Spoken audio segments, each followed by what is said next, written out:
It was pure evil. Famine, pestilence, war, disease, and death. They rule this world. The unchained elements of the powers of darkness are lying in ambush. Beware! The boat can leave now. Tell the crew. This is Cannibal Holocaust. Horror cinema's underrated, unreleased, and unbelievable.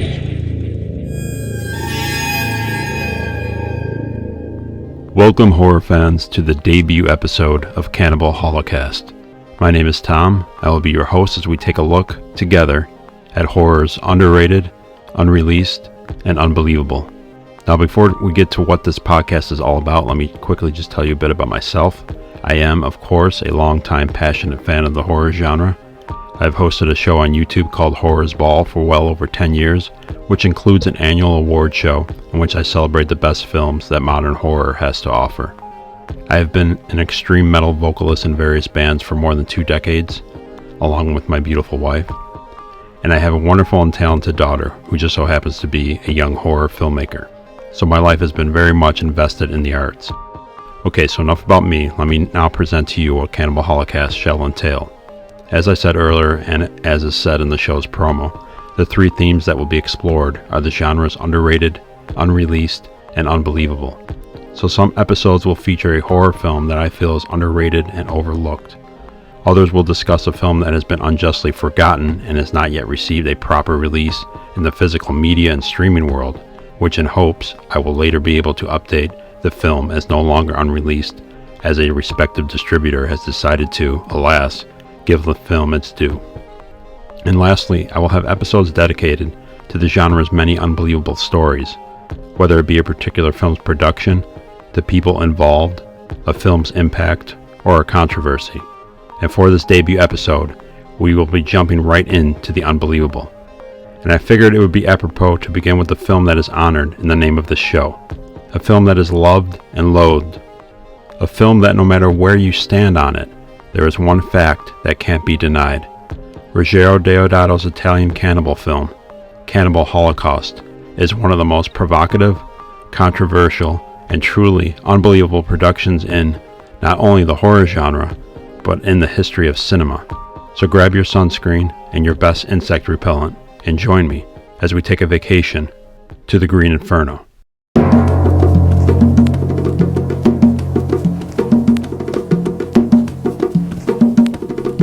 So let me ask you this.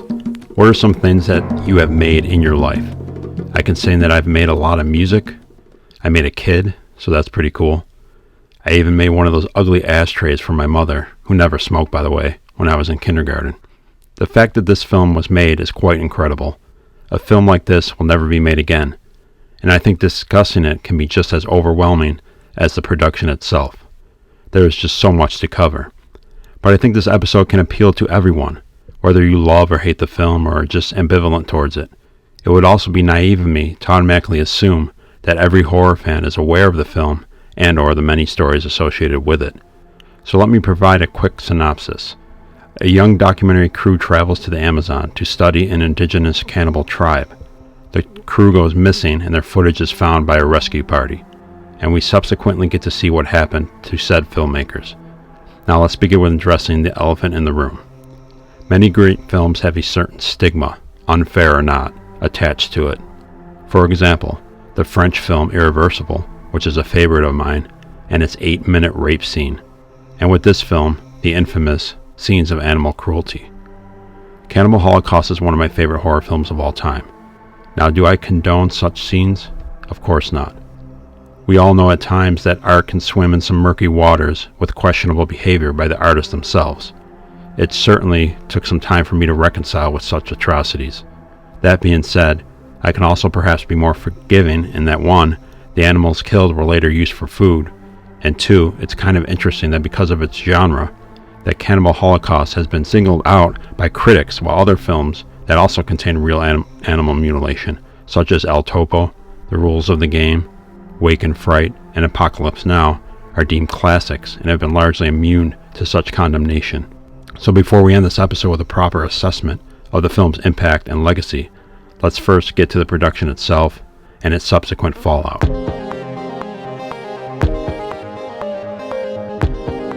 Principal photography for Cannibal Holocaust began on June 4, 1979, in the jungles of the Amazon in Leticia, Colombia.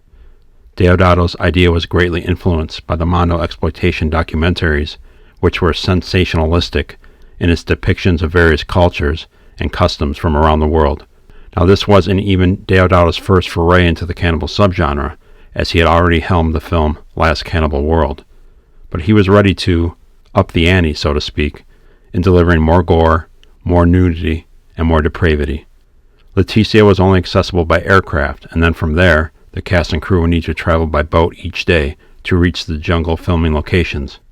Now realize this, after shooting each day, the film canisters would have to be transferred to safety via these small boats over dangerous waters infested by piranhas, caimans, and anaconda. We've all seen Hollywood actors and filmmakers in those Blu-ray bonus features discuss their crazy filming stories and the harsh conditions they had to endure. Fuck you. This, my friends, was dangerous cinema. This was maverick filmmaking. I personally, however, cannot even fathom the anxiety that this element must have generated. Perhaps not the best analogy, but being in bands over the years, I've been a part of the creation of many records, so I can't imagine pouring so much into your art, whatever it may be, and then have to worry if what you just created could be lost or damaged. Sure, some of you, and rightfully so, may consider this filmmaking irresponsible and idiotic. For me personally, though, I think it's incredibly amazing, badass, and fucking so horror movie.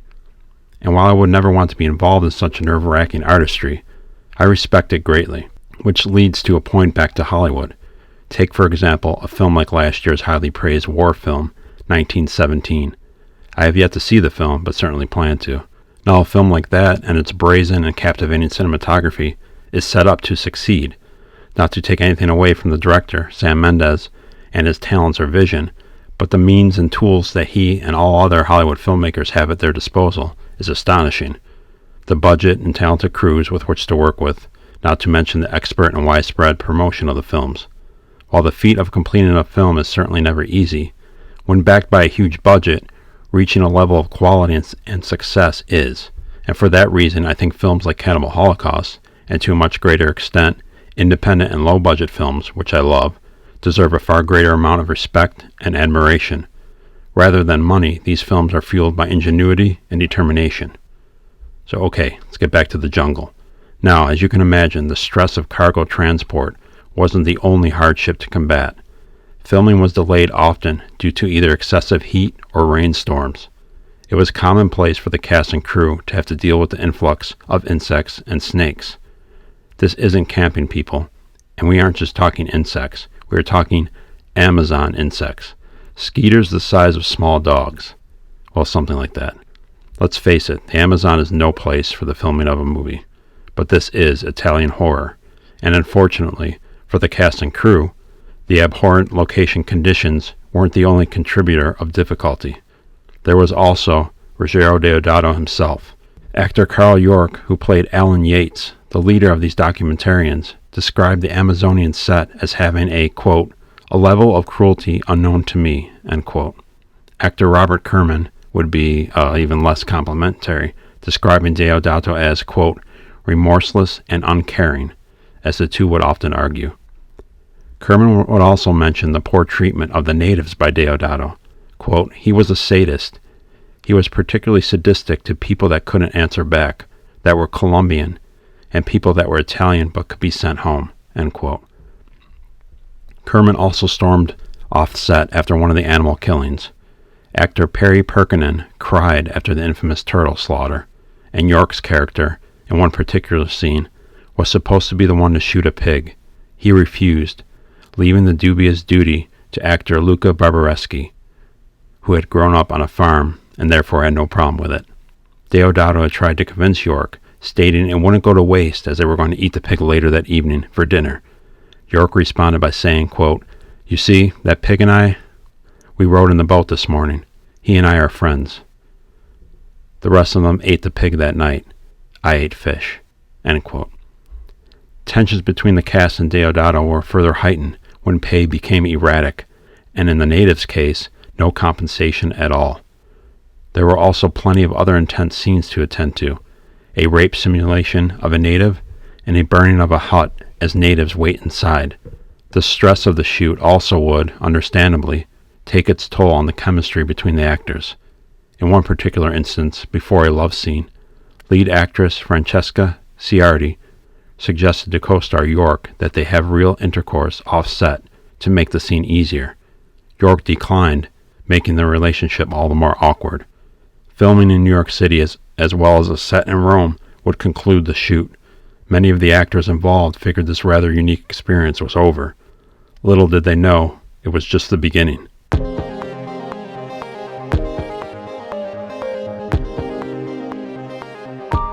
The aftermath of horror films, particularly ones that were portrayed as being authentic, have provided plenty of interesting and compelling fodder over the years, such as the Blair Witch Project and its brilliant marketing campaign, and who can forget the Asian film, Flower of Flesh and Blood, as part of the second Guinea Pig series that, in 1991, saw actor Charlie Sheen report the film to the Federal Bureau of Investigation as he thought he had witnessed a genuine snuff film after a friend gave him a bootleg copy at a party.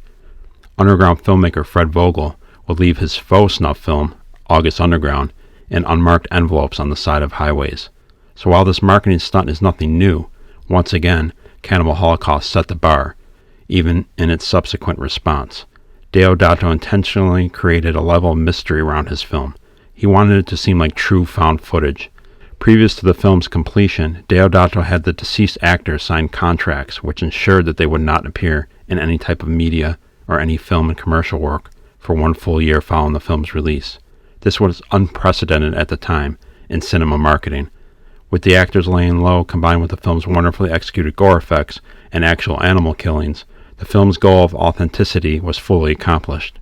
Unfortunately for Deodato, a little too well. Following its premiere in Italy, it was ordered to be seized by a local magistrate, and Deodato was arrested on obscenity charges that would later escalate to multiple counts of homicide. Again, this was unprecedented. To prove his innocence, Deodato finally got a hold of actor Luca Barbareschi, who then struggled to round up the rest of the cast as they were contractually not to be found. While their testimony essentially exonerated Deodato, he would also have to explain in court in great detail the ways he achieved some of the gore gags, particularly, in my opinion, one of the most brutally iconic moments in genre history, the infamous impaled girl. He explained how they used a hidden bicycle seat, which was attached to an iron pole, in which the actress sat. She then held a light piece of balsa wood in her mouth while looking skyward, thus providing the wonderful illusion of impalement. As the explanation would not suffice on its own, Deodato provided the court with photos of the girl interacting with the crew after the scene was filmed. So while all personal charges would be dropped, the Italian courts, as a result of the genuine scenes of animal cruelty, decided to ban the film, which both helped and hurt its initial reception and distribution. As premieres continued around the world, reaction to the film was, not surprisingly, a mixed bag, both in revenue and critically. Initially, in the 10 days before it was first seized, the film grossed nearly $2 million. Coincidentally, in Japan, of all places, the film grossed over $21 million, which, for that time, was second only to the international hit E.T. So while the film was going over quite well with the average horror fan's audience, most critics would deem the film as sensationalist horror garbage. Legendary filmmaker Sergio Leone, however, wrote a letter to Deodato, which included perhaps a prophetic statement. Leone would write, quote, "Dear Ruggiero, what a movie! The second part is a masterpiece of cinematographic realism.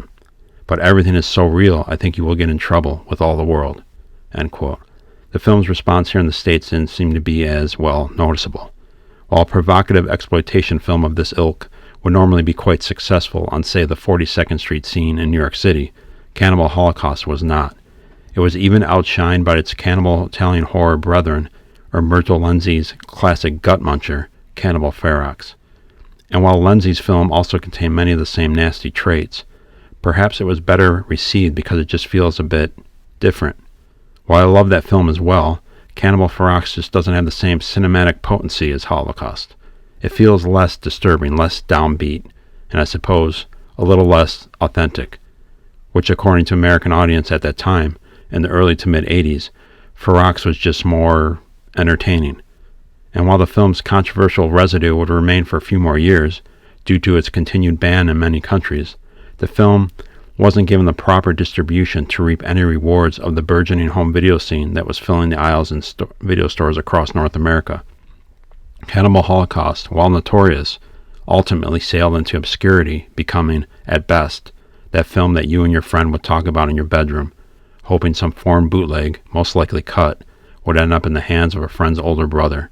But in most cases, it would be that film that few saw and few talked about, the film with the real animal killings. So, as decades have now passed and the horror genre is strong and as popular as ever, let us now assess the film itself, its impact and its legacy, and the film's meaning. From strictly a fan-based perspective, Cannibal Holocaust made a hell of a comeback and can ultimately be considered a great success and no longer that obscure film. While the animal killings will forever be its damning stigma, along with a diatribe of discontent, thanks to the evolution of home video and technology, the film has now been seen, loved and hated by many horror fans around the world. Much of this attention can be attributed to the late Sage Stallone, son of Sylvester Stallone, whose passion for cult cinema cultivated the creation of the distribution label Grindhouse Releasing, which gave us horror fans a chance to see and own films like Cannibal Holocaust and Cannibal Ferox for that matter, on DVD and later, of course, the Blu-ray format, complete with bonus features full of anecdotes that once could be viewed as just horror folklore. Stallone produced the documentary Alan Yates Uncovered. At the time, it was actor Gabrielle Yorks, who would go on to be a professor at Berkeley, first time agreeing to discuss the controversial film. If you have enjoyed what you've heard on this show, I highly recommend checking it out if you haven't already. Sage helped bring the actors of the film to meet fans at horror conventions, fans that the actors never imagined they even had. Director Ruggero Deodato himself has made appearances at these conventions many times over the years. The cannibal cult is certainly alive and well. I wonder who the real cannibals are. Those are the final words uttered at the end of Cannibal Holocaust, an obvious social comment condemning the behaviors of the fallen documentarians. But it also punctuates the fact that Deodato's film is a dichotomy and presents a true conundrum to the viewer. Is Deodato, the actual filmmaker, the true cannibal himself? Are his actions, for the sake of art and perhaps a message, more deplorable than the characters portrayed within the film? Whether its resonance leaves you in the camp of praise or the abhorrent, the question of a justified hypocrisy is legitimate, intriguing, and perhaps much more complex than one might think. Let's take, for example, the book by Colin Waddell as part of the Devil's Advocate series, which for one I highly recommend and was used in some of the research for this episode. Waddell, who certainly does not shy away from criticizing Deodato and his actions, would go on to become friends with the director, and in this book makes an incredibly compelling case that the film can be interpreted as a postmodern Vietnam metaphor. An interesting angle to say the least, but one that merits a deeper look. Deodato, an intelligent man, a filmmaking professional, and deemed a humanitarian by many close to him, after landing on that foreign soil in Leticia, made the decision to slaughter wildlife and exploit native people. This confusion of morality is as potent as any of the on-screen atrocities themselves. Ultimately, in this paradox that is presented, does the profundity of Deodato's social commentary ring hollow? It is a question that has been asked by many critics over the years. The character of Alan Yates and his unabashed ignorance is vehemently condemned throughout Cannibal Holocaust, especially in the final act as we, depending on where your tastes lie, are treated to his and his companions' grisly demise. The anthropologist that finds Yates and his crew's footage feels the decision to make the video available for public consumption by a media outlet would be disgraceful, exploitative, and just plain immoral. Yet, as the actual viewer, what did we just watch? Deodato has said that a big inspiration for the film and its narrative style was violence on television news programs, how explicit it could be as well as, at times, how it could be manipulated.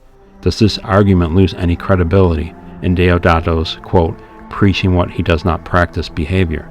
Is he indicting the medium itself, whether on a news broadcast or a film, using the camera to, in fact, exploit and expose, to distort and contort reality?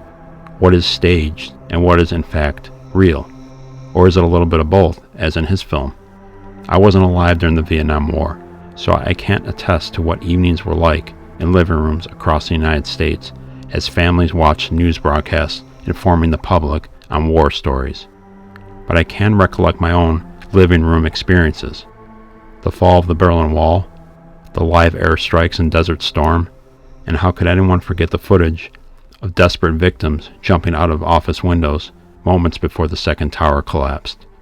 As Colin Waddell states in his book, quote, "Cannibal Holocaust is a film and about the medium's very potential to fictionalize fact, lest we remember the Vietnam War itself was fought on a lie." End quote. Deodato, a one-time assistant to filmmaker Roberto Rossellini, was therefore a product of the neo-realist movement. Films that were set in authentic locations, traditionally using non-professional actors, and often covering themes of poverty, oppression, and injustice. On March 16, 1968, in the small village of My Lai, a company of American soldiers brutally killed over 500 unarmed civilians, including many women and children, who were also raped and mutilated. The horrible massacre was covered up for a year before it was eventually reported by the American press. Had actual footage of these atrocities been broadcast on American TVs, would the war had ended sooner? Think of the parallels then to the fictitious film crew in Cannibal Holocaust that pillaged the village and the rapes and carnage that ensued. Young people from the West traveling to foreign jungle soil. As Waddell writes, the Vietnam War may have been televised, but what was not shown and told was far greater than what was. And this aspect of the conflict is undoubtedly mediated in Cannibal Holocaust. Can we not view the character of Yates as similar to that of Officer William Calley, the psychopathic instigator of the My Lai massacre, who lives as a free man thanks to a presidential pardon?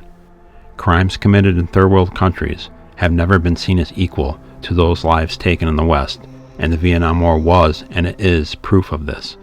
One of the war's most decorated soldiers, Anthony Herbert, mentioned the common procedure of American execution teams wiping out entire families, but trying to then make it look as though the Viet Cong themselves had done the killing. Cannibal Holocaust presents its documentary team as highly decorated, award-winning professionals. They are even described as real pros. In other words, trust the camera. What it records has to be believed. What is left out is entirely irrelevant. When Cannibal Holocaust concludes, and we are told that the film within a film that Yates and his team have produced is to be destroyed, the slate is wiped clean again. What is not on camera did not happen. The medium of film is everything: law, proof, and justice. In Deodato's mock reality, the horrors of the war zone can only be evidenced when the camera is jarringly prodded into the most insensitive of acts. He goes on to add, quote, "Cannibal Holocaust is a pivotal evocation of the Western arrogance that created the scenario for the Vietnam War itself. Faraway lands with peasants and hamlets are devalued as mere sound bites on the television because they do not matter, and their destruction can always be justified with some editing and a little narrative." End quote. After Yates and his team discover, in an iconic scene, that impaled girl, we are to assume that they may have been responsible for this act, and then he turns to the camera and acts sympathetic as he questions the heinous crime. Pure manipulation, filtered information, again, parallels to the Vietnam War. While other events, such as a pregnant woman tied to a pole while her newborn child is buried in mud, Yates and his crew are truly spectators, and so establishes yet another paradox. Deodato indirectly invites us to question the integrity of a reporter that captures and ultimately profits from footage of atrocity. Ron Haberly was the infamous photographer of the My Lai massacre. He did nothing to stop the rape. He did nothing to stop the killing. He did, however, retain copyrights to his images and profits from them to this day. So then what is Deodato's moral ambiguity in filming the actual killings of real animals? He is the one going into foreign soil, amidst a different culture, and essentially doing what he wants. Waddell writes, quote, "Deodato, in his own cunning way, is demanding we question even his use of realism, for he is the chief manipulator of Cannibal Holocaust," end quote. And in his poignant commentary that the, quote, "real cannibals are those who feel cultural exploitation is acceptable," Deodato himself, ironically, is the biggest perpetrator.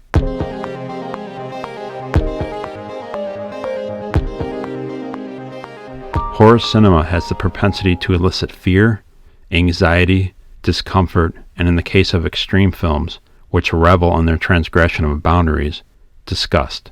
For this film, the authentic on-screen deaths of a large turtle, a tarantula, a boa constrictor, a squirrel monkey, and a pig, the simulated on-screen violence of rapes, genital mutilation, severed limbs and torsos, decapitations, impalements, and so on. Now I must stop myself in fear that I am conveying the wrong impression to you listening. All of the negativity surrounding this film that I have presented here is unquestionably warranted. But that said, I want to conclude this episode with the positive. The fact that I consider Cannibal Holocaust to be one of the greatest horror films ever made, and as I said earlier, one of my favorites. For starters, the score by genre mainstay Riz Ortolani is one of my all-time favorites. While containing plenty of wonderfully eerie and ominous tones that you'd expect in a horror film, the film's unforgettably beautiful theme is the perfect juxtaposition of the on-screen depravity. And speaking of the score, here's a little pro tip for the romantics out there. Few may realize that said beautiful theme track is also quite the aphrodisiac. Want to round third with that special guy or gal? Forget Barry White, throw that track on and it's time for sexual healing, cannibal style. The pure authenticity of the locations only fuels the film's unnerving effectiveness. No set dressing needed, and the gore effects are nothing short of incredible and at times iconic. The cast and its performances cement the overwhelming sense of realism, and like many true cinematic classics, they hold up over time. And time has served Cannibal Holocaust very well. Still banned in some countries, still debated, and still very socially and politically relevant, all while many other extreme films have come and since been forgotten. The film has garnered and horrified new generations of fans, a true legacy and a true classic. And lastly, what about this filmmaker? Someone who cannot avoid judgment from even his fans, including myself. Well, I think time has also served him well.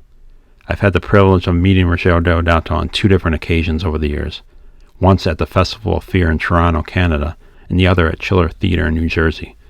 While I didn't get to pick his brain for as long as I'd like to, it was certainly evident what a passionate and kind man he is, appreciative of his fans and of his film's long-lasting impact.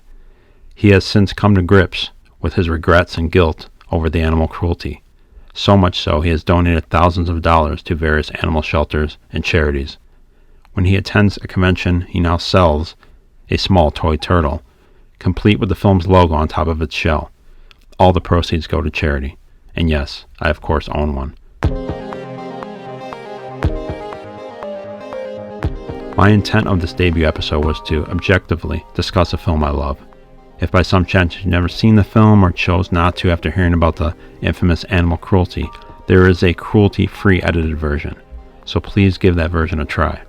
And whether you've never seen it, never will, love it or hate it, or perhaps just don't care about it anymore, what we can all agree on is the fact that Cannibal Holocaust was even made is truly unbelievable, a film that will never be made again. Well, I hope you have enjoyed our trip to the Green Inferno. Thank you so much for taking the time out of your day to listen, and please tell your friends, your coworkers, your neighbors, and your parents. Well, if you are an orphan, I'm sorry, but tell someone to check it out. Using proper social distancing, of course. In these current crazy times, please be safe, everyone, and I hope you will come back and join me next time on Cannibal Holocaust.